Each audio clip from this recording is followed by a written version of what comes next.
So you've probably played around with ChatGPT, right? Or seen some crazy smart chatbot and just thought, how on earth does it do that? Well, today we are pulling back the curtain on the technology that's powering all of it, large language models, or, LLMs. Let's get right into it. At the end of the day, all the magic, all the complexity, it really boils down to this one simple question. When you type in, the sky is, how does the AI just know, that the next word is probably blue? It really feels like it understands, but the truth is a little bit different and a lot more interesting. Honestly, the easiest way to wrap your head around it is this. An LLM is basically the most powerful, most sophisticated autocomplete you've ever imagined. It's not really thinking in the human sense, it's predicting. Based on literally billions of examples it's seen, it's just making a highly educated guess about what word should come next. And that brings us to this fantastic and kind of critical term, a stochastic parrot.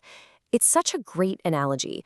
The model has read and processed so much human language that it can mimic it perfectly, predicting the next word based on pure statistics. But, and this is so important, it doesn't understand what a parrot is or what stochastic means, not like you and I do. It's just repeating patterns. Okay, so keeping that core idea of prediction in our minds, let's make it a little more official. What exactly is a large language model? And let me tell you, the large part is no exaggeration. It really refers to two huge things. First, the data. We're talking petabytes of text from basically the entire internet, books, articles, everything. And second, the model itself has billions of what are called parameters. You can think of parameters as the little knobs and dials inside the AI's brain that store all the patterns and knowledge it learns. All right, so we get it, they're huge. But how do you actually go about building one of these things? What's the recipe? What are the key ingredients you need to cook up an LLM? Well, according to the people who actually build them, it all boils down to a three-step recipe.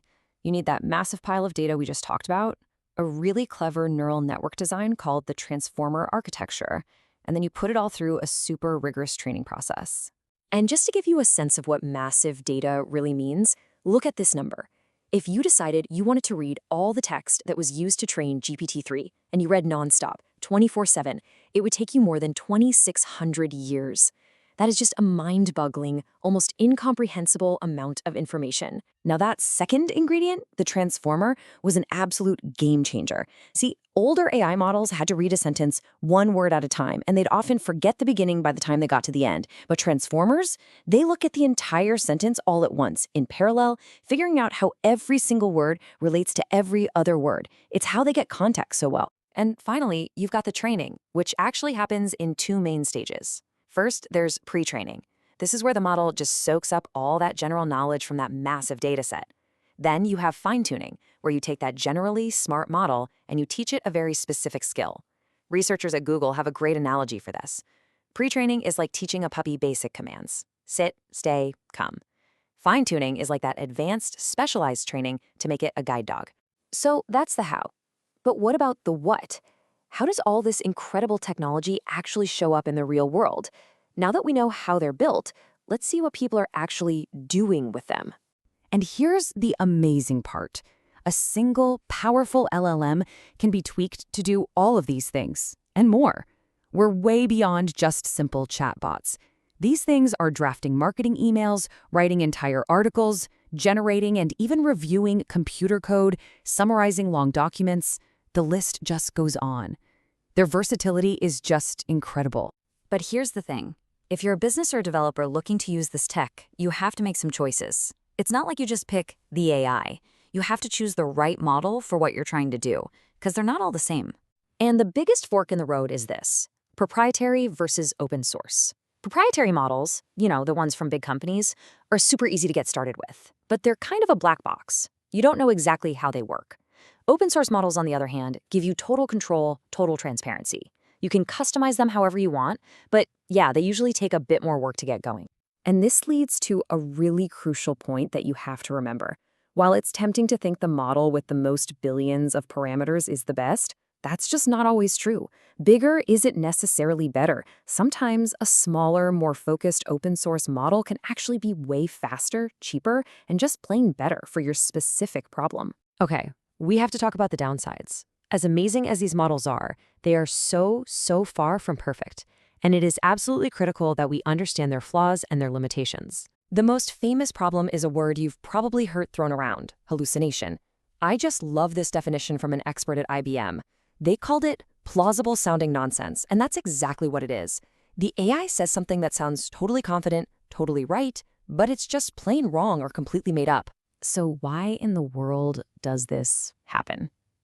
Well, it usually comes back to those core ingredients. If the training data from the internet is noisy, full of mistakes, opinions, and contradictions, the model learns all that noise. It can also just make bad connections between ideas. And sometimes, let's be honest, it's our fault for giving it a prompt that's way too vague. But the good news is you're not helpless here. You can actually do things to get better results. Writing super clear, super specific prompts is the #1 thing you can do. You can also give it a few examples of the answer you want, which is a cool technique called multi-shot prompting. And for the more technical folks, you can adjust a setting called temperature to make the AI less creative and more factual. And, it's not just about making stuff up. It's a much bigger problem. Because these models learn from a snapshot of our society online, they can absorb and repeat all of the harmful biases in that data. If the data isn't carefully chosen to be diverse and representative, the model won't be either. It's another huge imperfection we have to watch out for. So here's the bottom line. LLMs are an unbelievably powerful tool. They can create, they can summarize, they can code. But they are not a source of truth. They are prediction engines. And that really leaves us with one big question to think about. As we keep building these systems that get smarter and smarter, what's our responsibility? As these models get smarter, will we